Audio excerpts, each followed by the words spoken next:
Alors dans la paracha de Bo, c'est marqué dans la paracha de Bo, Vayomer Hashem el Moshe, Bo el Paro. Donc a dit Hashem à Moshe un jour, viens chez Pharaon, qui a ni ichba de tiet libo, parce que j'ai alourdi son cœur, ve'etlev avadav, et le cœur de ses serviteurs, les man ch'ti otota yene bekirbo, afin que je place mes miracles, bekirbo parmi lui. Ou les man et sa père, et afin que tu racontes, be'ozne bincha, aux oreilles de tes enfants, ou ben bincha et des enfants de tes enfants, et tacher italalti bemitzraim. Italalti, Rachid dit sichakti. Ouais, l'it'olel en hébreu ça veut dire se moquer. Ouais. C'est bizarre ce langage. Hachem, il en a envoyé les plaies, il s'est moqué des Mizraïm, des Égyptiens. V'et otota yasher samtibam. Ouais. Et donc tu vas raconter aux oreilles de tes enfants et des petits enfants. Et tacher italalti. Donc ce fameux jeu que j'ai eu avec eux, on va essayer de comprendre le jeu. V'et otota et mes signes, Asher samtibam, que j'ai placés en eux, veidartem ki ani Hachem. Et vous saurez que je suis Hachem. Bon, la paracha qui arrive, c'est beau. Pas du tout. C'est un sujet. À chaque fois, c'est un sujet différent. Ah, mais non. C'est indépendant. Indépendant. Exactement. Oui. Alors, on y va. Maintenant, moi, j'ai un problème à vous transmettre. C'est comme ça. Est-ce qu'en français, ça se dit tu raconteras et vous saurez que je suis Hachem? C'est français, ça? Tu vas imprégner les gens que je suis Hachem. Chouya. Voilà. Tu raconteras et vous saurez que je suis Hachem. Tu raconteras et tu racontes et eux tu raconteras et ils sauront. Toi, tu sais ou pas? Tu racontes. Tu sais ou tu sais pas? Donc si tu racontes, ils sauront que je suis Hachem. C'est marqué tu raconteras et vous saurez que je suis. Mais non, comme c'est qu'on avait englobé celui qui racontait. Merci beaucoup, Khazak. Merci beaucoup. Est-ce que c'est logique de dire tu raconteras et vous saurez que je suis Hachem? C'est logique ou pas chez vous? Dites-nous vite. Très bien. Donc, ça veut dire quoi? C'est quoi la connaissance alors? Puisque celui qui raconte, il ne sait pas a priori, puisqu'il est englobé après avoir dit, il le sait maintenant. C'est quoi la connaissance? La yedi'a dans la Torah. Il y a marqué tu raconteras aux oreilles de tes enfants. Il faut aussi comprendre ça veut dire quoi raconter aux oreilles? Et pas quoi? Aux oreilles de tes enfants, c'est nécessaire d'écrire aux oreilles. Vous racontez aux pieds des enfants, vous? Hein? C'est quoi raconter à l'oreille des enfants? C'est quoi l'oreille? J'arrive pas à suivre. Qu'est-ce que ça veut dire raconter aux oreilles des gens? On raconte aux oreilles des gens. Deuxièmement, bien évidemment qu'on parle à l'oreille des gens, on va pas parler aux pieds des gens. C'est quoi l'oreille? Pourquoi Hachem y a marqué? Tu raconteras que je suis Hachem. C'est quoi l'oreille? Il y a marqué dans la Torah, tu raconteras aux oreilles de tes enfants. Pourquoi il faut raconter aux enfants? Après c'est marqué. Après c'est marqué. Et vous saurez que je suis Hachem. Alors voilà comme ça. Est-ce que vous connaissez la différence entre la Chokhma,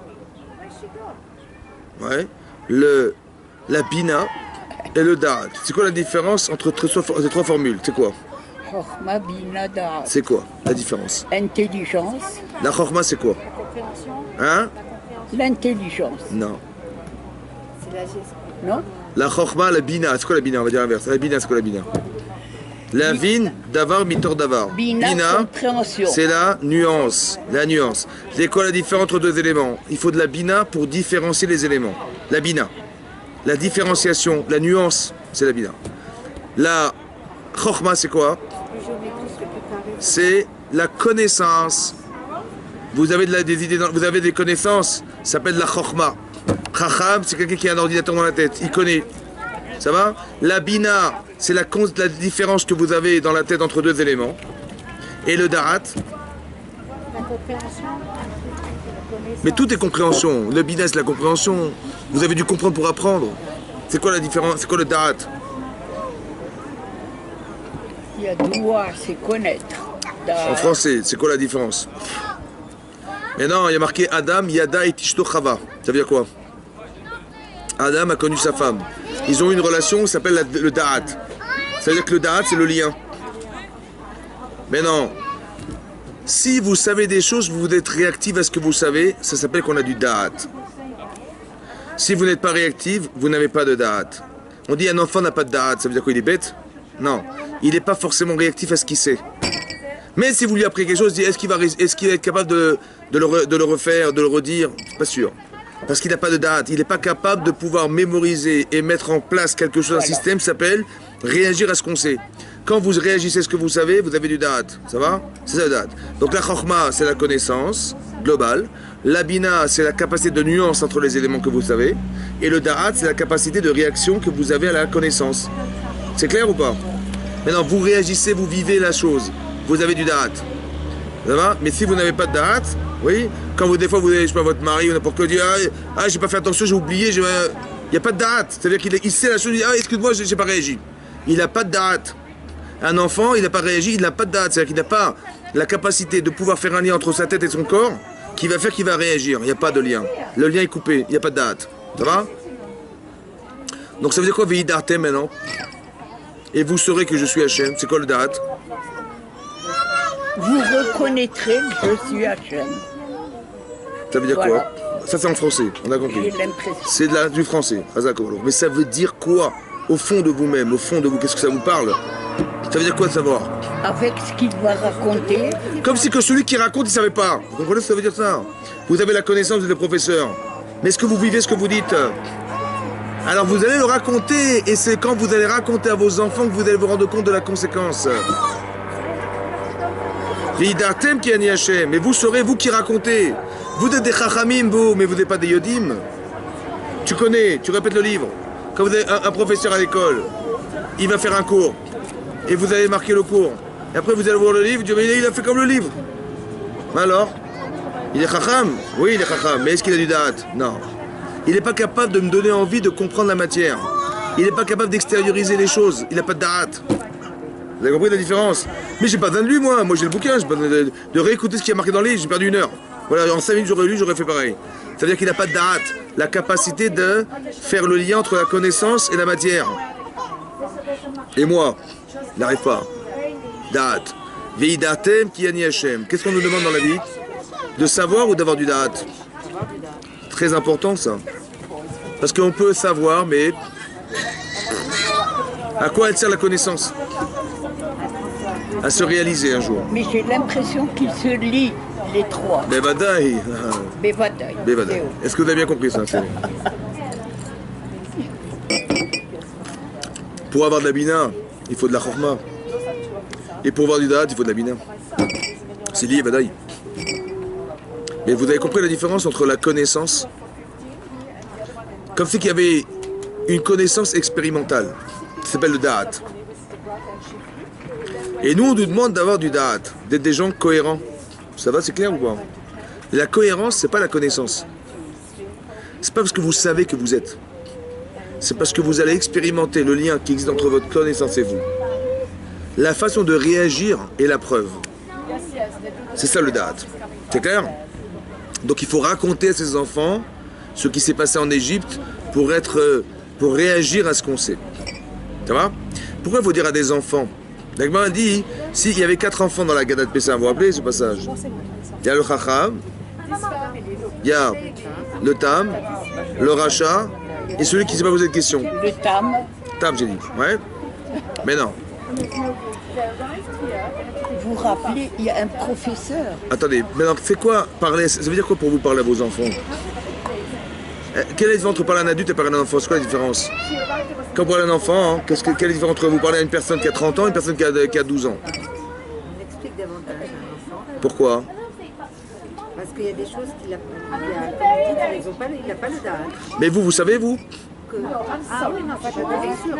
Vous savez ce que vous dites? Oui. Mais quand vous parlez à un adulte, on fait des raccourcis. Et quand on parle à un enfant, on étale. On étale au maximum. On veut créer un terrain pour que l'enfant comprenne. Mais pourquoi on a besoin de faire ce travail, d'étaler? Par exemple, un exemple très simple. Tous les ans, vous faites Pessah. Mais pourquoi tous les ans, après Purim, alors qu'on est arrivé à la fin de l'année? Purim, c'est la fin de l'année pour nous. Pessah, c'est la sortie d'Égypte. On n'a rien, on est des esclaves, on sort d'Égypte. Qu'est-ce qu'on a? Rien, ni connaissance, ni rien. Ça, c'est le début de l'année, pour nous. Et la fin de l'année, c'est Purim. Donc on arrive à la Havat Hashem, voilà, c'est ça Purim. Et après Purim, qu'est-ce qui se passe? Pas Pessah. C'est normal ça? On redevient des esclaves. On n'a plus de Torah, mais on a fait Purim il y a un mois. Ça veut dire quoi pour vous ça? Pourquoi Hashem il a créé un cycle comme ça, qui est nécessaire de vivre? Pourquoi faire? Pourquoi retomber dans l'esclavage? Pourquoi pourquoi retomber dans zéro, quoi? C'est quoi le chat? Pourquoi qu'on a des enfants qui sont en bas âge, ils ont un jour? Vous êtes marié à 25 ans, vous êtes arrivé à un niveau intellectuel important, vous avez des compétences, et là, vous allez retomber dans zéro. Voilà. Il faut refaire... Il faut essuyer les fesses, il faut des machins, voilà ce qu'on fait, voilà ce qu'on fait. C'est normal ça? C'est normal ou pas? Moi je croyais qu'on allait évoluer, moi. On a l'impression qu'on a régressé. Qu'est-ce qu'il veut Hachem? Pour ancrer, c'est-à-dire tous les ans, on répète pour bien ancrer dans... Mais est-ce qu'il n'y a que de la répétition? Non, Il y a pire que ça. On repart à zéro, vous êtes des esclaves aujourd'hui. On repart de rien, pourquoi faire? Pourquoi repartir de zéro? Et pas dire voilà maintenant je suis à 10, ben on va faire 11. Non, tu redémarres à 0 et tu recommences. Tout le temps. Pourquoi recommencer à 0? Pourquoi? C'est aussi l'humilité, ça.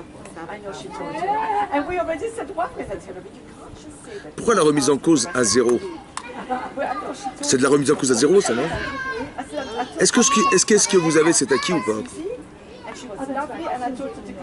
Je sais pas. La répétition, c'est la clé de l'enseignement. Numéro 1. Est-ce que j'ai dit répéter? C'est vrai, vous avez raison, madame. Vous avez raison. Exact. Pourquoi il faut reprendre à 0? Vous êtes en terminale, il faut repasser au CP. Allez, on répète. Pourquoi le CP? Il y en a qui n'ont pas peut-être suffisamment compris. Donc leur répéter leur fait beaucoup de bien. C'est bien. Peut-être on va dire autrement, écoutez bien. Par exemple, vous avez lu un livre. Voilà, vous avez fait la paracha cette semaine. L'année prochaine, quand vous allez relire la paracha, c'est la même. Vous allez repasser par le même passage. C'est le même passage? Des fois, on va avoir des connaissances qu'on n'avait pas l'année dernière. Chazak. Est-ce que vous allez lire de la même manière? Le même Rashi, vous allez lire de la même manière, mais ça fait un an que vous avez fait la paracha. Vous avez connaissance? Maintenant, quand vous allez relire Rashi, vous allez avoir des questions différentes, des questions? Vous allez avoir des réponses différentes? Et l'année d'après, à 0, on recommence à 0, c'est la même lecture? Le dévoilement. Veidatem ki ani Hachem. Maintenant, vous saurez que je suis Hachem. Elle est où la fin? Elle est où la fin de tout ça? C'est à l'infini, c'est les connaissances. Infini. Mais vous avez compris que vous allez grandir. Quand vous allez enseigner à vos enfants à 0, qu'est-ce que ça veut dire? C'est pour nous, en fait, nous aussi. Dites-moi, entre nous, vous étiez des jeunes filles un jour. Ça va? Est-ce que votre vie de jeune fille est la même que la femme mariée? Est-ce que la vie de jeune fille est la même que la femme avec des enfants? Est-ce que la jeune fille est la même que celle d'être mère? La vie de jeune fille est la même que celle d'être belle-mère? Est-ce que la vie de jeune fille est la même que celle d'être grand-mère? Il s'est passé des choses dans votre vie ou pas? Le changement. Vous avez compris ce qui se passe? Mais non. Quand vous étiez des jeunes filles, des fois on dort à 3 h du matin, ça va? Des fois on va pas au boulot, je sais pas, on va pas à l'école, on s'arrange, on fait de l'école buissonnière. Mais quand vous avez des enfants, vous allez dire quoi à vos enfants? Allez, ce soir on va jouer au poker. Allez, ce soir on va s'amuser. Et demain on dira que vous étiez fatigués, vous êtes tous malades. Allez, on va faire un mot d'excuse, ça va? C'est ça que vous allez dire à vos enfants? Non. Pourquoi vous faites pas comme ça? Mais vous l'avez fait, pourquoi vous ne le dites pas à vos enfants? Pourquoi? Attendez, quand vous étiez jeune, vous aviez raison ou pas? Mais si, parce que vous avez fait pour ça, vous avez fait plaisir. Vous avez dormi jusqu'à 10 h du matin, vous n'avez pas été à l'école, c'est sympa ou pas? Mais est-ce qu'à vos enfants, vous allez dire une chose pareille? Et comment ça se fait qu'on apprend le bien à nos enfants alors qu'on a été mal un jour? Après, il faut avoir des enfants pour ça, ou il faut être marié pour ça, ou il faut je sais pas quoi, pourquoi? On peut pas réfléchir sans? On peut pas voir ce qui est bien de faire sans? Pourquoi il faut attendre une expérience pour arriver à devenir mieux? On apprend de nos erreurs. Parce qu'écoutez-moi bien, vous savez pourquoi? Parce que vous êtes engagé maintenant. Vos enfants vous engagent, votre mari vous engage. Il faut être une vraie maman pour les enfants, il faut être une vraie... Mais j'ai pas le droit d'être fausse. Parce que si je mens à mes enfants, ils vont être des menteurs. Si je me comporte mal, ils vont apprendre mal. Si je dis mal, ils vont être mal. Donc qu'est-ce que je suis obligé de faire? Mais qu'est-ce que vous devenez grâce à vos enfants? Ça veut dire quoi, élever ses enfants? Les élever. C'est vous élevez vous. Ah ouais. Parce que grâce à eux, vous avez changé. C'est qui élève qui alors? Elle est mieux que moi. Ah, un peu moins, non, je rigole. Et vous auriez dû vous rester là. On s'améliore par rapport C'est quoi élever ses enfants? Nous on dit qu'on élève, mais on s'élève. Qui c'est qui éduque qui alors? Mais si j'avais pas eu d'enfant, j'aurais pas été cette femme. Donc j'ai éliminé tout le mal qui est en moi grâce à qui? Donc c'est qui le filtre de ma vie alors? Ben, c'est ma famille. C'est-à-dire que moi je suis ce que je suis, mais je peux garder le bien et le mal en moi. Mais qui c'est qui va éliminer le mal? Mais par obligation d'éduquer mes enfants dans le bien et de leur apprendre la Torah, donc je suis obligé d'éliminer ce qui est faux. Donc je deviens vrai grâce à mes enfants, grâce à ma famille, grâce à mon mari, grâce à tout ça, évidemment. Je deviens une femme juste et vraie grâce à ça. Parce que la pression exercée par le fait que mes enfants ils doivent être bien, ou que ma vie de couple elle doit être bien, je suis obligé de me parfaire. Par obligation de bonheur. Donc qui c'est qui éduque qui alors? C'est les enfants qui éduquent. Donc Hachem il a créé la famille, pourquoi faire? La famille c'est un filtre de teshuva. Donc quand tu vas raconter à tes enfants, tu sauras dorénavant.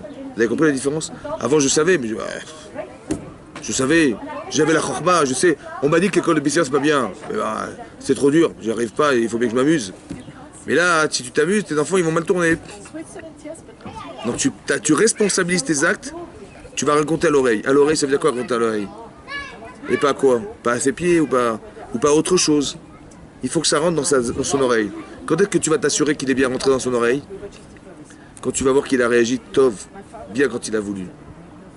C'est là que tu es sûr que ton enseignement il est rentré dans son oreille. Il faut que tu t'assures que c'est bien rentré. Ça veut dire qu'il n'a pas une connaissance virtuelle, mais une connaissance suffisamment puissante, émotionnelle, pour le faire réagir. Tu vas raconter à son oreille. Tu as bien entendu ce qu'il a dit? Oui, il y a à entendre et écouter. C'est-à-dire qu'il y a une écoute qui est profonde. Mais tu vas raconter aux oreilles. Mais de quelle manière on raconte pour arriver à créer des émotions? C'est ça qu'il faut comprendre. Si vous faites un cours magistral sans émotion, il ne va pas rester grand-chose. Quels souvenirs vous gardez de votre vie? Essayez de réfléchir. Quels souvenirs vous gardez de votre vie?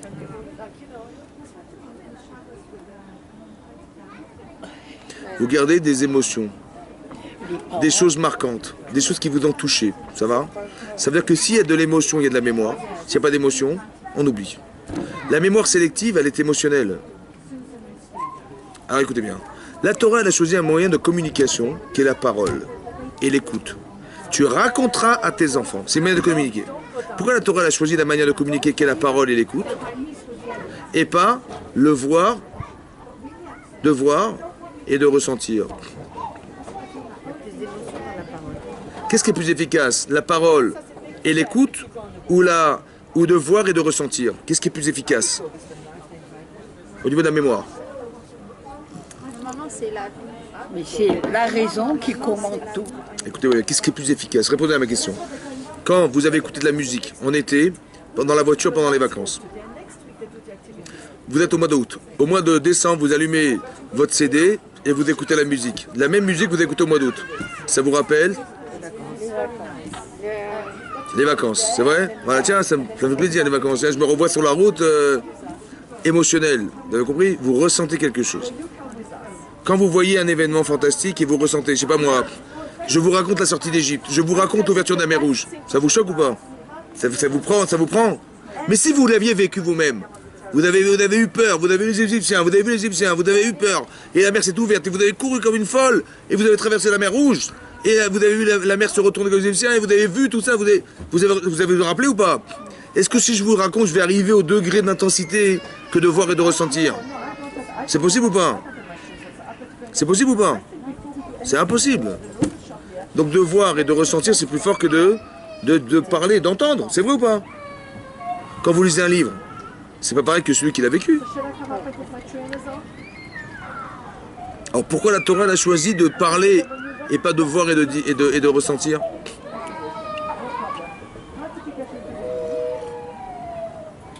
Tu vas raconter à tes enfants. On fait appel au... Il y a marqué Betorato, Yehege Yomam Valayla. Et la Torah, tu la raconteras le jour et la nuit. Yehege en hébreu, ça veut dire la choni gayon, c'est le higayon, c'est le cerveau. Pourquoi il faut faire appel au cerveau et pas à ce que tu vas voir, à ce que tu vas ressentir, que ça va te construire. Tu vas comment? C'est l'intelligence, la connaissance. On va dire la connaissance. Tu vas raconter, tu vas réfléchir, tu vas construire ta vie en réfléchissant. Et pourquoi la Torah n'a pas mis l'image? Par exemple, c'est marqué Il y a une autre manière de fonctionner, marqué dans la Torah. Lotaturu achare. Ve'achare. Vous avez vu là-bas? C'est marqué l'inverse. Vers votre cœur et après. Est-ce que vous voyez après vous désirez? Ou vous désirez donc vous voyez? Non, on voit et après on désire. Donc c'est-à-dire que le chrétien, il fallait l'inverser. Marquer Lotaturu achare. Ve'achare. Mais non, il fallait dire Lotaturu, ne vous détournez pas après vos yeux et après. Et il y a marqué l'inverse. Pourquoi c'est marqué l'inverse? Je sais pas. Parce que l'émotion, elle peut donner de la force. Qu'est-ce que vous cherchez à voir? Par exemple, vous êtes venu en vacances à l'Alpe d'Huez. Pourquoi vous êtes venu là?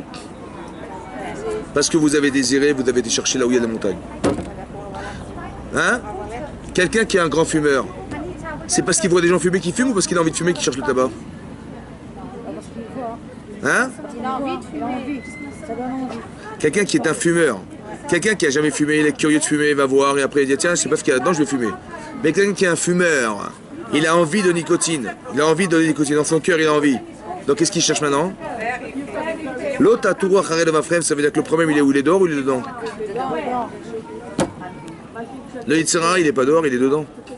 Donc qu'est-ce qu'il faut faire? Faut faire un travail extérieur ou il faut mettre des œillères? Ou il faut se travailler à l'intérieur? Pourquoi? Si je mets des œillères, qu'est-ce que je perds? Ben je verrai pas la Vera. Je verrai pas. Ah, j'ai gagné. Oui ou non? Ou non? Ou non? Dites non, très bien. Pourquoi ça va pas marcher? Parce qu'à force de mettre des œillères, vous allez craquer un jour ou pas? Ça bouillonne là-dedans. Donc vous avez vu, ah, j'ai essayé, hein, j'ai essayé de mettre des œillères, ça n'a pas marché. Mais évidemment ça ne marchera pas, pourquoi? Le premier il n'est pas dehors, il est dedans. L'autre à Tourou, à Kharel et Vafrem, il faut réfléchir à qu'est-ce qui ne va pas, qu'est-ce que je dois solutionner intérieurement pour pouvoir ne pas avoir de problème extérieur. C'est vrai ou pas?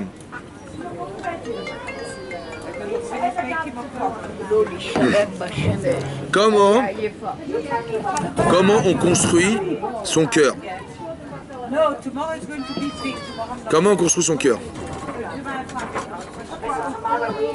Puisque le problème il est dans mon cœur.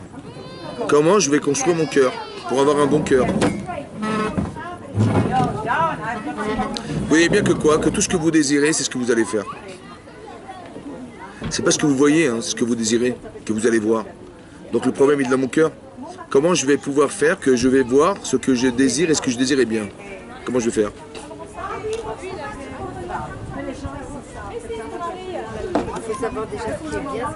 C'est sûr. Mais maintenant que je sais, comment je vais réussir à ressentir bien pour agir bien? Puisque tout ce que je vais faire n'est que le reflet de ce que je ressens. Comment on fait alors? Je peux dire un mot. D'après moi, je n'ai pas d'enfants. Mais avoir des enfants, c'est une responsabilité. Vous en avez eu des millions d'enfants, Madame Amar. À laquelle Baruch. À laquelle Baruch. Hein? Oui. Mais vous avez eu des millions d'enfants, Madame Amar. Ça va ou pas? Professeur, combien d'enfants? Ben, c'était vos enfants. Non, mais je vous dis, il y a beaucoup de parents qui sont dépassés par la responsabilité d'élever l'enfant. C'est vrai, c'est un autre sujet. C'est un autre sujet. Ça s'appelle, vous savez qu'il y a une banque qui s'appelle HSBC. Quand on fait du hors-sujet, ça baisse. HSBC. On va rester dans le sujet. C'est vrai, vous avez raison, mais c'est pas le sujet. Le sujet, c'est de comprendre comment on arrive à introduire des notions dans son cœur et qu'on va réagir positivement à ce qu'on sait. C'est ça qui m'intéresse. Parce qu'on a vu l'inverse. Moi, j'ai vu l'inverse. À quel jour il vous téléphone? Hein? Ouais, le dimanche? Est-ce qu'il vous parle, Hachem? Comment ça s'est passé la mer? Comment ça s'est passé la sortie d'Égypte? Ben, les Makot, l'ouverture de la mer Rouge, le matin de Torah, le tonnerre, le feu, le bassin. C'est quoi ça? Est-ce qu'il nous parle, Hachem, ou il nous montre des images? Il nous montre des images. Vous avez vu le sang de la du Nil? Vous avez vu les grenouilles, vous avez vu les lions, vous avez vu tout ça? Mais c'est que de la vision, ça. Pourquoi Hachem il fait l'inverse de ce qu'il a dit là? Moi je dois raconter à mes enfants, mais lui il fait que des images. Que des émotions. Pourquoi c'est comme ça? C'est inverse, c'est l'inverse ce qu'il me demande de faire. Mesdames,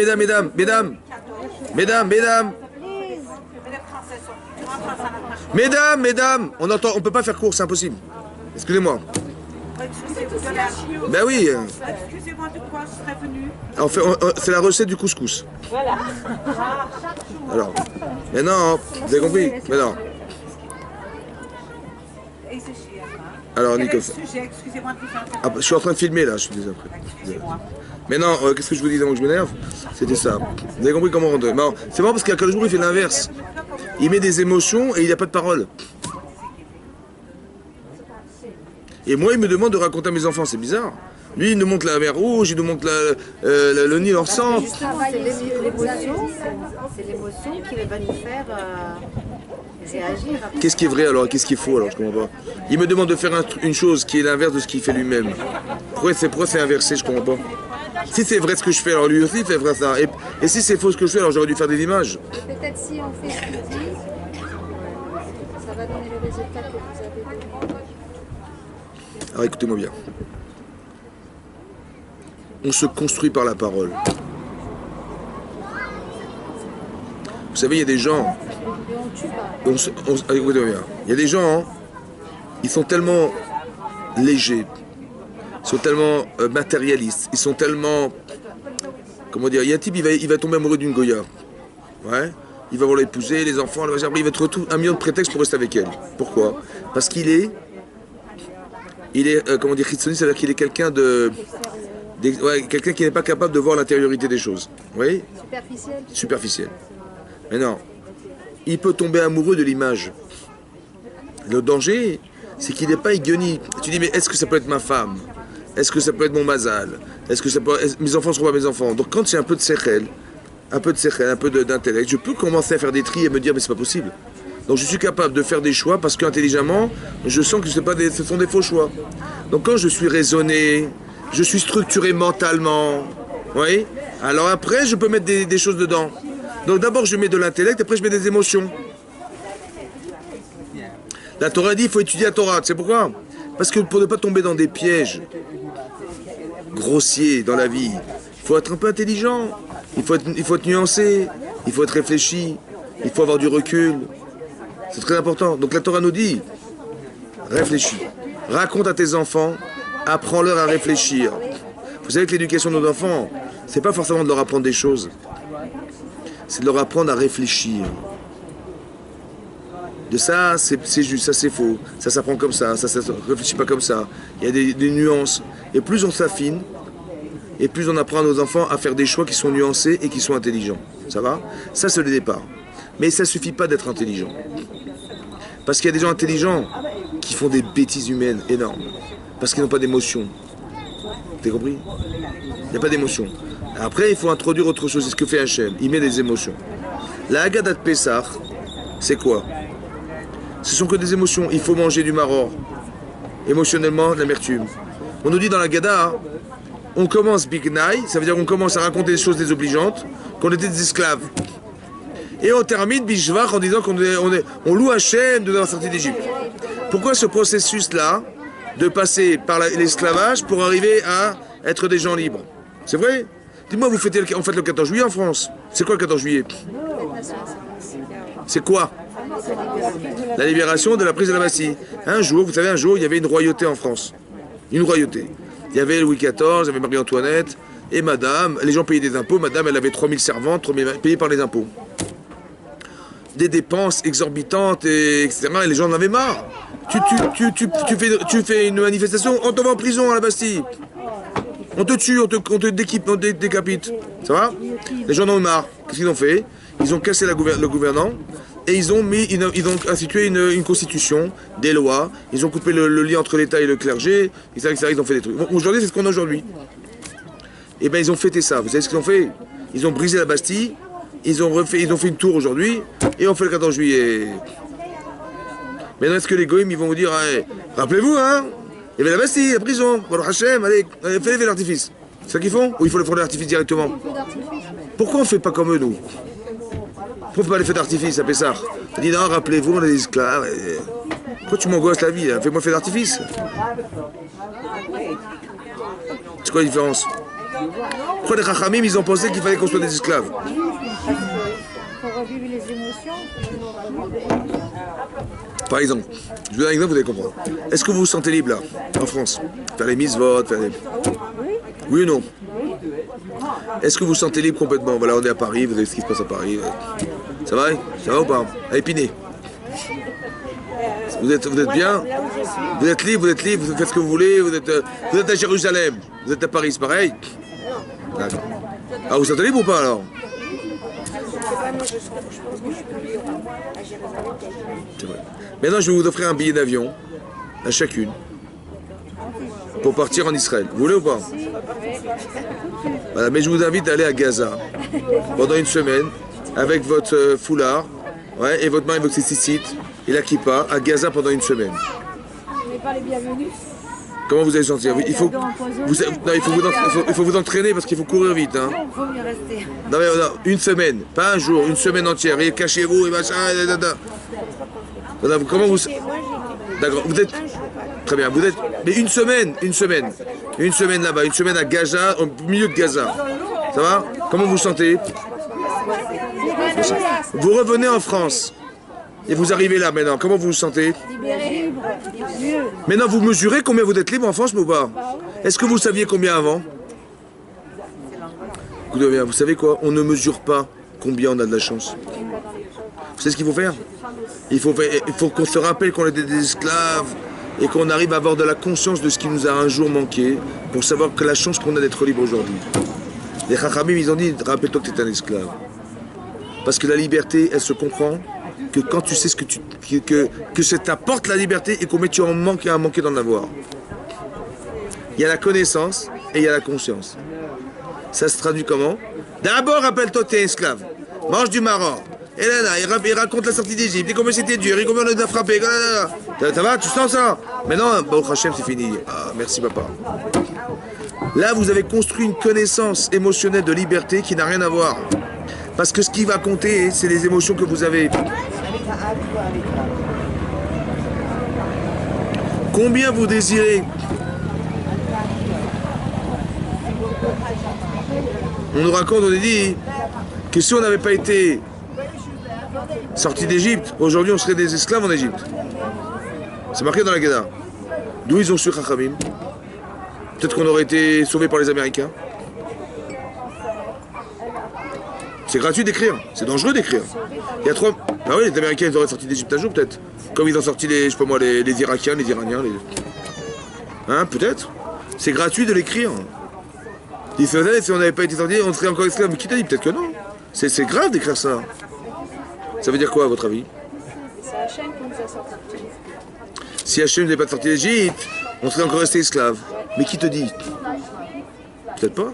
Peut-être qu'Hachem, les Américains, ils auraient sorti d'Égypte.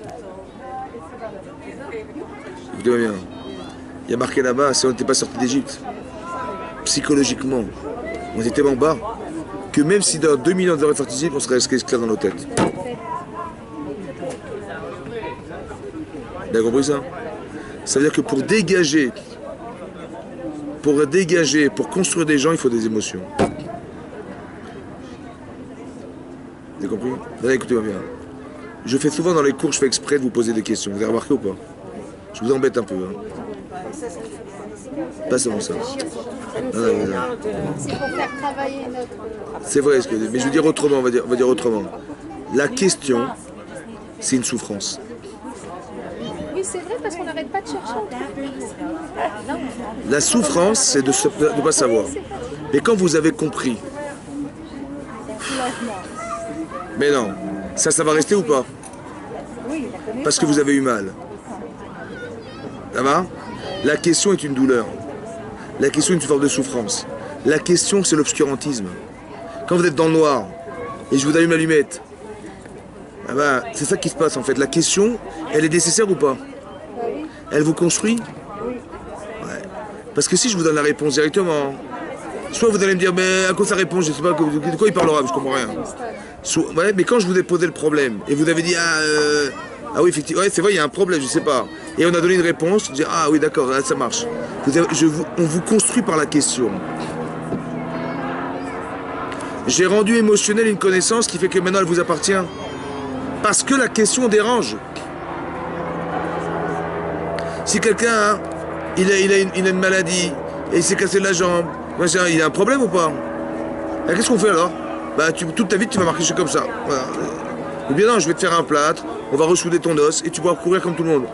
Ah bah vas-y, fais-moi. Vous avez compris, la réponse, le remède, il est fantastique. Mais il me solutionne toute ma vie. Émotionnellement, je sais dorénavant, j'ai des solutions à ma vie. Mais ça passe forcément par la question. Ça passe forcément par une forme de fracture. C'est-à-dire que l'interrogation, elle permet d'accéder à la connaissance, mais pas seulement savoir, on va réfléchir, non, c'est pas seulement ça. Ça va vous construire. La question, elle construit la personne. Ouais. Je dis toujours que la moitié de la réponse est la question parce que quelque part, si je n'ai pas de question, je ne sais pas à quoi vient répondre la chose. On va se poser un sujet, à quoi ça vient répondre dans ma vie?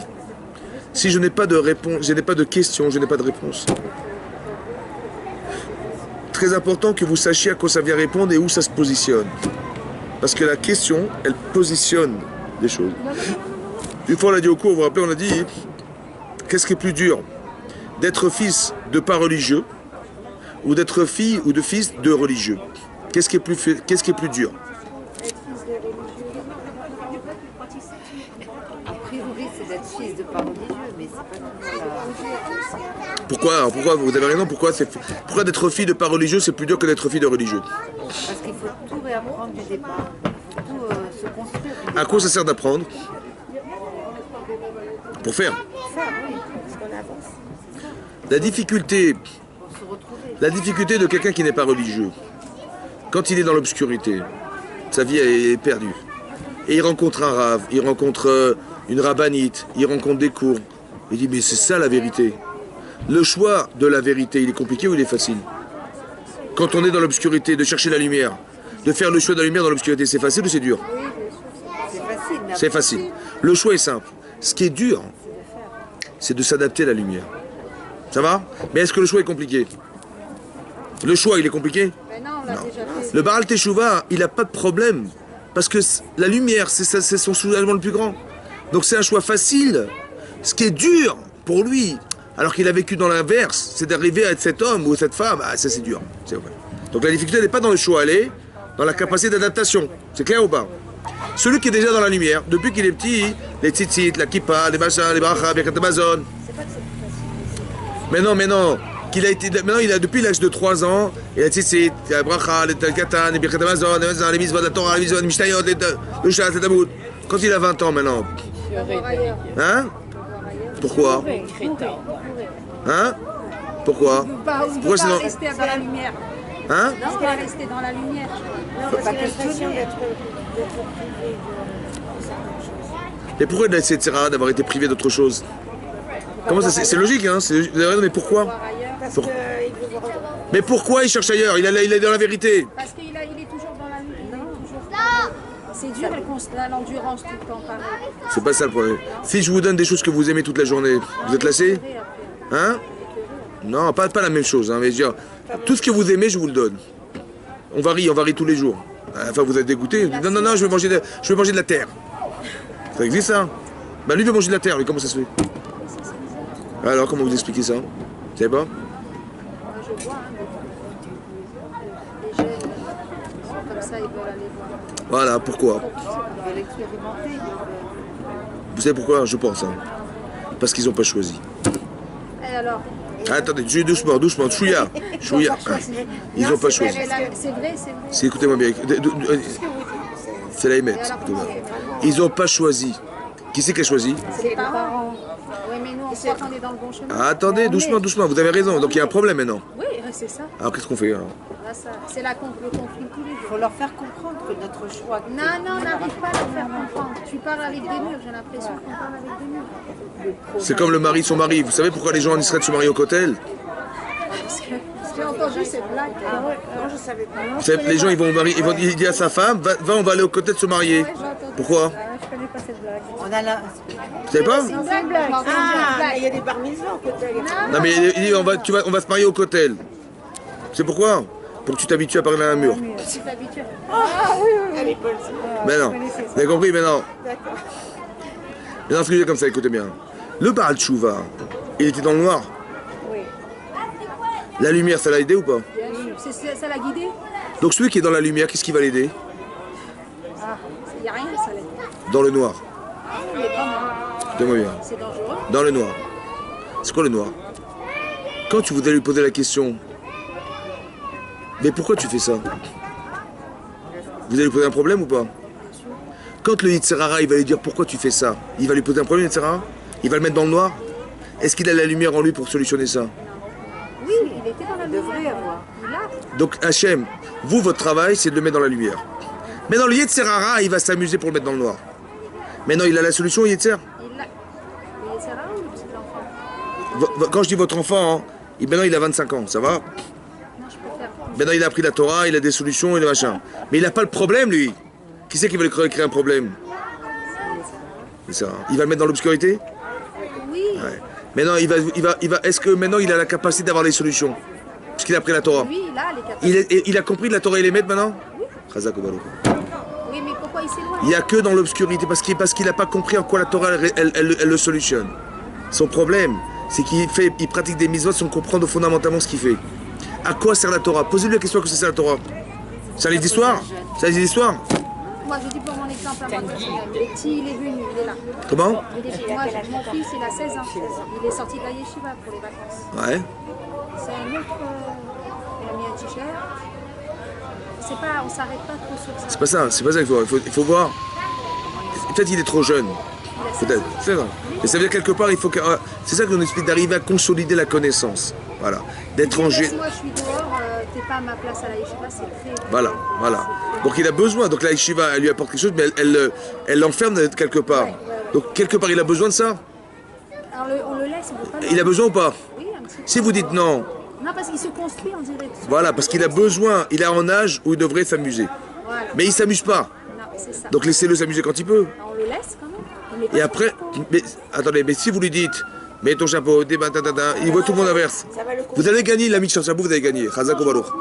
Écoutez-moi bien, vous allez gagner l'ami de chapeau. Mais vous allez perdre 20 ans. Il est frustré après. Chazak ou Baruch. Donc, soyez intelligente. Vous savez, tout ça, c'est des sentiments. Ma mère me comprend pas. Ma mère, elle n'est pas à l'Yeshiva. Ma mère, voilà, pas à ma place. Essayez d'entendre ce qui se passe. Oui, mais si on laisse trop, n'ayez pas peur parce que c'est l'inverse qui est vrai. Parce que si vous dites non, tu vas garder ton truc. Dis maman, elle m'a fait ça, tu vois ce que je veux faire. Il risque de lâcher la yeshiva parce qu'il a étouffé quelque part et on l'a pas laissé respirer. Oui, il nous dit c'est vous qui m'avez mis dedans. Voilà. Ou on le met où alors? Écoutez, attendez comme ça. Mais nous, on t'a mis dedans. Parce qu'on a compris quelque chose. Tu sais, il faut que vous soyez capable de lui expliquer qu'est-ce qu'il a gagné d'être à la yeshiva. Il faut que vous soyez capable d'expliquer qu'est-ce qu'il a gagné quand il va à l'école. C'est dur l'école? Il n'a pas fait l'école. Peu importe. C'est dur l'école? Oui. Mais à quoi ça sert l'école? À être instruit, apprendre un métier. Apprendre un métier. Quand tu vas gagner sa vie avec, il aura compris à quoi ça sert? Oui. Donc il a mais non, peut-être qu'il n'a pas compris maintenant parce qu'il fait de la géographie. Parce qu'il me dit la yeshiva, ça ne me servira à rien, maman. Je ne vais pas avoir de métier. Je dis nous, si, tu vas avoir. Mais non, mais il ne faut pas lui dire oui, Dieu il pourvoira. Essayez de mettre des mots dans ce que vous dites. Essayez de comprendre comme ça, que sans la Torah, il va y avoir des conflits d'intérieur. Mais vous dites bien sûr, mais dites-lui à lui, pas moi je le sais, moi, prochain, mais dites-lui à lui, expliquez-lui qu'est-ce qu'il a gagné d'apprendre la Torah, quelle chance il a extraordinaire d'être à la yeshiva. Expliquez-lui quelle chance il a. C'est ce qu'il dit, mon mari, il a rappelé dire, je te donne ce que j'ai pas eu moi. Mais c'est pas ça, mais ça suffit pas parce qu'il comprend pas il aurait peut-être préféré être comme votre mari. Oui. Voilà, donc essayez de lui faire ressentir ce qu'il a gagné par perdre d'être à la yeshiva. Il croit. Bah dites-lui comme ça, voilà. Voilà, on fait des cours de Torah aujourd'hui ensemble. Ça vous apporte quelque chose ou pas? Eh ben expliquez-lui ça. Moi, qu'est-ce que je fais avec vous? Il se moque, il dit que je suis trop religieuse. Hein? Il a dit que je suis trop religieuse. Donc il a un conflit intérieur de se sentir en décalage. Voilà. Alors essayez de rééquilibrer cet équilibre. Vous avez compris? De tout petit, il était à l'école. Tout petit. Voilà, Mais encore une fois, la difficulté d'être fils de Froum, c'est dur. Parce qu'il a pas. Alors mettez-le dans l'obscurité. Dis, t'as raison, voilà. Dis-moi, qu'est-ce que tu aurais gagné de ne pas être religieux? Je dis, mais moi je fais ce que je veux, machin. Alors mais est-ce que faire ce qu'on veut, c'est une forme de liberté truc. Et tu vas tomber, etc. Et dis-moi, demain, si demain, tu vas être pas très religieux, mais ton fils non plus, il va se marier avec une goya, il va t'inviter à l'église. Tu y vas, toi? Comment tu vas te sentir? Quand tout ce que tu n'as pas construit, tu vas engendrer tes enfants qui sont encore moins construits que toi. Le principe, il est comme ça. Vous avez des connaissances. Mais vous ne pourrez jamais transmettre ce que vous êtes. Donc il y aura toujours un déchet. Ben, votre enfant il sera toujours un peu moins que vous. C'est par logique. À moins que lui il se renforce. Mais s'il ne se renforce pas, ça va en déchéance. Évidemment. Parce que tout. Vous avez une éponge, elle est pleine de peinture. Quand vous mettez une trace sur la feuille, il y aura moins de peinture sur la feuille que dans l'éponge. Et la feuille dans l'autre feuille. Et un jour il y aura quoi? Il n'y a plus rien. Donc partez du principe évident qu'on transmet un peu moins que ce qu'on est. Maintenant, nous on ne peut pas, on est toute seule. Mais à la yeshiva, il va mettre plus de peinture. Donc, mais il faut qu'il ait une ambition de devenir un Talmid Chacham. Il faut qu'il comprenne en quoi la Torah le solutionne. Tous les cours qu'on donne, c'est des solutions psychologiques évidentes de construction humaine. Il a la chance d'être dans la Torah, il faut lui expliquer. Mais lui expliquer en quoi il a de la chance. Quand vous dites comme ça, tu vas travailler, tu vas gagner 2000 euros. Tu vas travailler, tu vas gagner 2500 euros. Ah ouais. 2500, tu sais ce qu'on fait avec, bien sûr. 3000 euros, bien sûr. Il faut lui gagner. Où est-ce qu'il est l'argent là-dedans? Il est où l'argent là-dedans? Il n'y a pas d'argent, mais il y a autre chose. C'est pas de la connaissance seulement. Tu deviens quelqu'un, mon chéri. Tu vois, tu deviens quelqu'un. Tu deviens par la connaissance. Tu sais combien ça coûte ça? Il y a des gens, c'est des spécialistes de certaines choses. Tu sais combien ça coûte ça de faire de. Combien tu les payes ces gens-là, les spécialistes? Ben, ça coûte, hein. Parce qu'il est seul au monde à t'expliquer. Ah, mais tu vas devenir quelqu'un de seul au monde à comprendre. Ça coûte combien ça? Tu crois que tu vas être pauvre? Non. C'est-à-dire que tu vas devenir quelqu'un. Et même si tu as décidé de faire un métier un jour, mais tu as les capacités de pouvoir, et tu auras toute ta vie, ça n'a rien à voir avec quelqu'un qui n'a pas eu cette chance. Essaie de comprendre ce que tu gagnes. Pas qu'est-ce que tu perds ton temps. Les gens ils travaillent, ils gagnent de l'argent, moi je suis en train d'aller. Mais non, essaie de comprendre ce que tu gagnes. Quand tu vas trop vite, comme j'ai dit, voilà, je fais des études, mais le soir je suis serveur. À 3h du matin, comme ça je peux me payer mon permis de conduire. Tu vas gagner le permis de conduire, tu as arrêté tes études. Alors il vaut mieux avoir la patience de dire voilà, je finis mes études et je gagnerai de l'argent largement pour payer mon permis de conduire. Alors que là tu veux faire les deux en pensant gagner du temps, mais tu vas en perdre du temps. Vous avez compris? Faire des choses intelligemment. Donc c'est-à-dire que quelqu'un qui n'est que dans la lumière, il a un problème parce qu'il ne voit pas l'obscurité. Il ne sait pas à quoi ça répond. À quoi répond la lumière? Tu fais de la Gemara, à quoi ça sert? Tu es avec Baba Kama, tu vas dire... Mais non, tu vas comprendre que si tu veux être un Dayan, tu vas juger des situations de vie d'un jour. Le problème qu'il a Yosef, qu'il a Yaakov, qu'il a Abraham, mais tu les as aussi. Hein. À la Torah, t'explique comment tu vas solutionner ce problème comportemental. Ça peut t'aider. Peut-être qu'aujourd'hui, il n'est pas en âge de le comprendre parce qu'il a 16 ans. Mais dire, écoute, attends, tu vas avoir la patience de comprendre que la Torah, hein, elle vient d'Hachem. Est-ce qu'Hachem, il est grand? Est-ce qu'il est stupide? Non. Donc ce qu'il a donné est à la proportionnelle ce qu'il est lui-même. Donc c'était très intelligent. Donc tu as la chance d'être dans la suprématie de l'intelligence de l'Hachem. Essayez de lui dire ça, vous allez comprendre comment ça va changer sa vie. Ça va? Qu'est-ce qu'il a gagné d'apprendre la Torah? Mais lui croit qu'il perd, lui. Parce que c'est dur. Il voit que la difficulté est vécue. C'est comme l'enfant, il va à l'école, c'est l'enfer. Ça va? Voilà. Mais non, mais ne regarde pas ce que tu fais dedans, mais qu'est-ce que tu deviens dedans. Voilà. C'est important parce que ça permet de se construire. Et ce discours-là, vous avez vu, c'est un discours émotionnel. Il faut que vous ayez à lui expliquer le gain, le bénéfice qu'il a d'être quelque part. Le gain qu'il a, le bénéfice qu'il a quelque part. Qu'est-ce que tu gagnes? S'il n'a pas compris, s'il est jaloux, s'il est envieux des autres, c'est qu'il n'a pas compris l'apport qu'il a. Alors essayez de renforcer ça, vous. Pas lui dire, mais tu vois, à ta place, j'aurais voulu être à ta place, mais l'inverse. Il ne faut pas lui expliquer ce qu'il aurait pu, que vous ressentez, mais qu'est-ce que lui, il va comprendre de ça? Qu'est-ce qu'il gagne à être? Vous avez compris? Voilà. Essayez de mettre des éléments dedans, et qui va dire, bien sûr, je suis pas fou. Vous avez compris? C'est ça qu'il faut comprendre. C'est ça qu'il faut articuler. Par exemple, c'est vrai que c'est contradictoire, ce principe. Pourquoi? Parce que la Torah, c'est virtuel. Parce que le Olam Haba, c'est virtuel. Par exemple, c'est marqué dans la Gemara, hein, dans Kiddushin. Ouais. Il y a une marloquette entre Rabbi Shimon et Chachamim de savoir est-ce qu'on peut payer le salaire des mitzvot dans ce monde-ci. Des mitzvot dans ce monde. Hein, on peut ou pas? Le salaire. Alors là-bas, hein, on dit que non. Rabbi Shimon, il a dit que non, et la halakha, elle est comme lui. Que srar, le salaire, Behai Alma, dans ce monde, il n'y a pas. Il y a l'usufruit des mitzvot, mais il n'y a pas le salaire de l'Olam. Pourquoi? Pourquoi on ne payerait pas le salaire des mitzvot? Vous avez fait une mitzvah, il dit, voilà, je vais bien, tu me payes. Pourquoi on ne peut pas? Pourquoi on ne paye pas? C'est pourquoi? Parce qu'on sait qu'on a un monde après. Pourquoi on ne peut pas payer de monde, les mitzvot dans ce monde? Parce que c'est pas possible. J'explique. Par exemple, vous voulez que votre mari vous aime. Ça va? Est-ce que vous pouvez lui payer cet amour? Si je lui ai donné de l'argent, il va m'aimer. C'est virtuel. Tout ce qui est spirituel n'est pas payable. Vous avez compris? Ce qui est spirituel ne peut pas être monnayer. C'est pas qu'on ne veut pas le faire, c'est qu'on ne peut pas le faire. Tu as fait une mitzvah, c'est infini. Tu ne peux pas payer l'infini dans la matière, dans la Vous voyez? Le Rav Dessler, il dit, vous savez à quoi ça ressemble ça? Quand vous faites une mitzvah, c'est comme si vous avez un wagon, un train, une locomotive avec des wagons qui se suivent à l'infini. Et dans ces wagons, il y a des clés, bourrées de clés, et chaque clé, ça ouvre les coffres de la Banque de France. Ça va? Et des wagons bourrés de clés, la Banque de France par millions. Voilà, et ça s'arrête pas, s'arrête pas. Ça, c'est ce que tu gagnes dans la Baba. Sra Bayalma, les cas, il n'y a pas de salaire dans ce monde, parce qu'on ne peut pas payer, c'est pas monnayable. Quand tu fais une mitzvah. Maintenant, Talmud Torah, hein, qui est Neget Kulam. La mitzvah Talmud Torah est équivalente à toutes les mitzvot. Donc la mitzvah Talmud Torah est équivalente à 613 mitzvot. On est d'accord? Combien on peut dire de... et le Gaon de Vilna, il dit qu'avec un mot de Talmud Torah, un mot, c'est équivalent à la mitzvah Talmud Torah qui est Neget Kulam. Un mot. Le Rav Etzraïm, il a dit un jour, combien on peut dire de mots à la minute? Combien de mots en une minute? Voilà, je lis à Paracha, combien de mots, combien? Il a dit 200. 200 mots à la minute. 200 mots. 200 mots, voilà, j'ai lu, voilà. Quand vous parlez, mesdames, vous parlez vite, vous aussi, non? Bon, non, moi j'ai pas. Peu importe, en tout cas, la moyenne, c'est 200 000 à la minute. 200 mots à la minute fois 613, en une minute. En une heure. Et chaque mitzvah qui est Neget Kulam, et chaque mitzvah infini. Donc vous gagnez ou pas? Si je vous dis maintenant, écoutez mesdames, allez, je vais vous demander, on va travailler ensemble, vous allez me remplir une enveloppe avec un nom, prénom, adresse, code postal et ville, le timbre. Si vous faites ça pendant un mois, je vous donne 550 millions de dollars à la fin du mois. Si vous faites une faute d'orthographe, j'enlève 50 000 dollars par faute d'orthographe. Vous êtes motivé ou pas? Vous allez bien apprendre l'orthographe? Hein? Ok.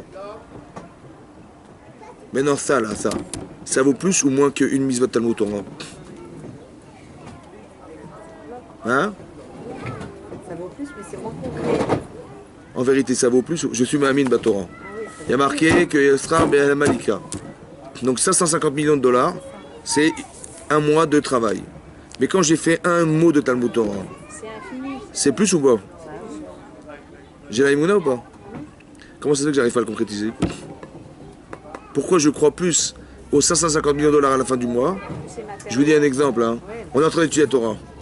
Ça va, et on nous dit que tiens, Sephora, ils vendent des parfums à 50%. Qu'est-ce qu'on fait? Est-ce qu'on dit, bon, on étudiera demain? Ça va durer une heure, la promo dure une heure. Qu'est-ce qu'on fait? On va gagner 50% des parfums, on fait une Talmud Torah d'une heure. Qu'est-ce qu'on fait? Il sert à Arafat. Hein? Normalement, on devrait. Hein? Normalement, on devrait faire. Mais vous avez un Itzara d'aller acheter des parfums à 50% ou pas? Moi, personnellement, je fais pas de parfum, donc... Alors, du maquillage, je sais pas moi. Vous avez des billets d'avion pour Israël gratuits qui sont distribués à l'agent juive. Ça, j'y vais. Hein? Allez, va. Mais on étudie une heure. Qu'est-ce que vous faites? Vous allez à l'avion une heure? On peut le faire après, les On étudie, on s'en va. Quoi, l'heure, elle est pas passée l'heure? Si, on fait l'heure. Bah, s'il faut, faites 2 heures alors. Hein? Qu'est-ce qui se passe dans le billet d'avion ou la Torah? Ah, c'est pas évident. Pourquoi c'est pas évident? Parce que la Torah, c'est virtuel. Le salaire, qu'est-ce qu'il faut faire alors? Ben, il faut rendre la Torah réelle, pas virtuelle. T'as compris pas? Quand vous mettez pas d'émotion, c'est virtuel. Donc j'ai d'un côté mon fils, il pense qu'à 16 ans, il pense qu'il va pouvoir gagner autre chose et là, il perd son temps. Parce que ce qu'il fait est virtuel. Il est dans la lumière, mais c'est virtuel. Mais là, je sais ce que je gagne. Je vois ce que les gens ils font. Ils achètent des voitures, ils achètent des machins. Mais pourquoi tu t'attaches plus à la virtualité, à la réalité qu'à la virtualité? Parce que ce qui est virtuel n'a pas de poids. Donc rendre vie réelle, c'est mettre des émotions. Comme la Haggadah de Pessah. Par exemple, on dit dans la Haggadah, ici Hachem, il ne donnait que la manne. Daïnou. Daïnou, ça veut dire quoi? Largement suffisant. Mais il donne la Torah. Et s'il a donné la Torah, en soi, Daïnou, hein. Mais il a donné le Beth Amikdash. Mais c'est que le Beth Amikdash. Ça suffit. Et il a donné Eretz Israël. Etc., etc. Maintenant, on dit, il a donné combien de choses en fin de compte? 10. Alachat, Kama avec Kama, combien on doit le remercier? Parce qu'à elle seule, la chose, elle seule aurait suffi. On a donné 10. Alors, je me suis posé la question une fois, j'ai dit, mais pourquoi c'est marqué comme ça? Pourquoi c'est marqué, Hachem nous a donné 10 choses?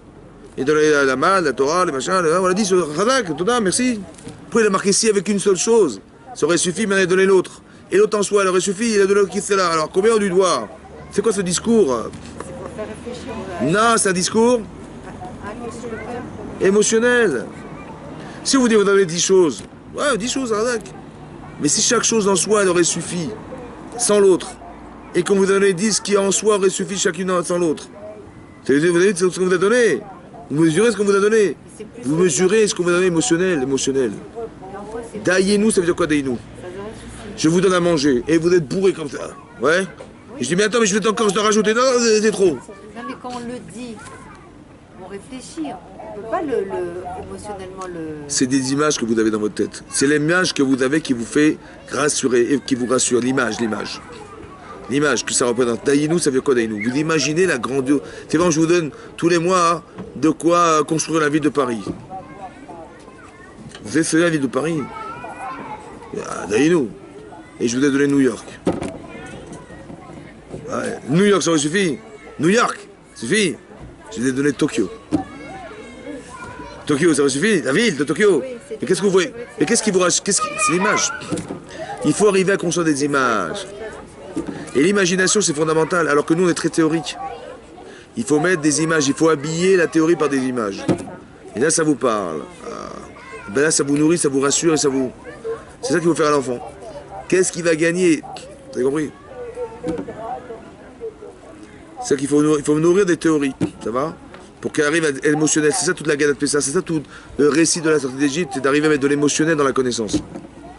Parce qu'on ne réagit pas à la connaissance, on réagit à l'émotionnel qui est dans la connaissance. On a dit au cours, une fois, on a dit, quelqu'un dit, j'ai fini un verra, hein, mais c'était trop dur. Et là, quand il faut faire ça, et un peu faire ça, laisse tomber, ça m'intéresse pas, c'est plus fort que moi. Donc c'est que ce que vous me demandez de faire est plus fort que moi. Plus fort que quoi? Ses connaissances, ses capacités. Ses capacités, ses connaissances. D'accord? L'exigence est bien. Donc qu'est-ce qu'il faut faire pour contrebalancer la connaissance? Pour contrôler l'émotion, il faut que la connaissance que tu as, elle soit plus forte que ce que tu vas ressentir. Donc la connaissance émotionnelle, il n'y a que ça. Comment tu refoules de l'émotionnel? Tu dis, mais l'Itzara, il est émotionnel, il n'est pas virtuel. L'Itzara, il est fonctionnel, il est réalisé, oui, non? Il est émotionnel. On n'est pas attiré par des choses qui ne sont pas émotionnellement touchantes. Donc la connaissance, elle doit être émotionnelle comme le Yitzhara, il est émotionnel. Là, on dépasse l'émotion. Ça va? Il faut être plus fort émotionnellement.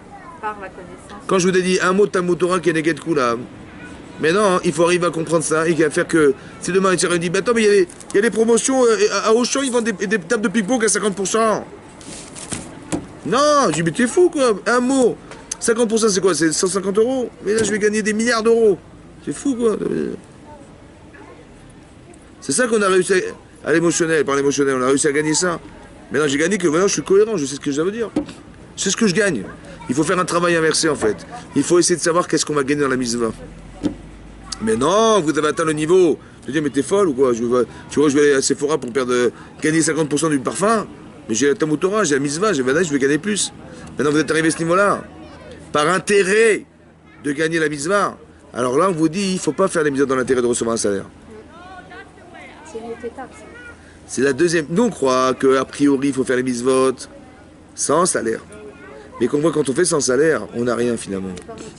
Pas motivé. Donc il faut faire l'inverse. Il faut faire avec la motivation, vous avez gagné de faire la mitzvah. Maintenant, vous avez atteint ce niveau. Maintenant, il faut faire sans salaire. C'est l'inverse. Vous avez compris ou pas? Alors que nous, on nous apprend, finalement, on n'avance pas. Parce qu'on n'est pas motivé.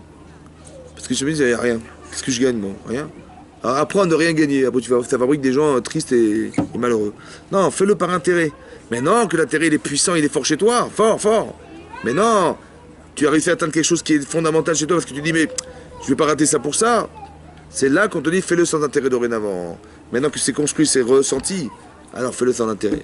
Essaie de faire les Shem Shamaïm, pour Hachem, pas pour toi. Parce que vous ressentez. C'est comme si demain, imaginez vous énervez contre quelqu'un, ça va? Et vous lui mettez une claque par accident, vous avez honte ou pas? Mais votre mère, vous pouvez la frapper, votre mère?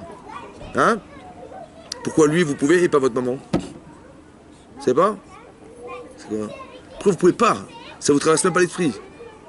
Parce que l'émotion de votre mère. Même votre corps, il peut pas. Vous avez compris que l'émotion, ce que ça fait l'émotion? Tu dis l'autre là-bas, le voisin, il m'a traité de ce pas, je lui mets une claque. Pardon, excusez-moi, mais ma mère, je peux pas, c'est pas possible. C'est-à-dire que l'émotion que j'ai créée par la relation parentale, exemple, ça crée une telle émotion que je peux même pas être capable d'envisager. Ça passe même pas par la tête. C'est que l'émotion est plus forte que la raison. Donc il faut créer des émotions. Et quand on a des émotions, on a des stimulations, on a des envies, on a de la volonté, tout ça c'est articulé par le désir. Il faut créer le désir. À quoi ça vient répondre? Quand tu vas être heureux de vivre là-dedans. Voilà, tu veux pas cette vie-là, alors tu veux vivre là, celle-là. Vas-y, regarde jusqu'où ça mène. T'as vu ça, ce que ça mène? Tu vas arriver à ça? Regarde ce que tu vas gagner d'être. Tu vois? Et puis c'est pas grave, c'est pas...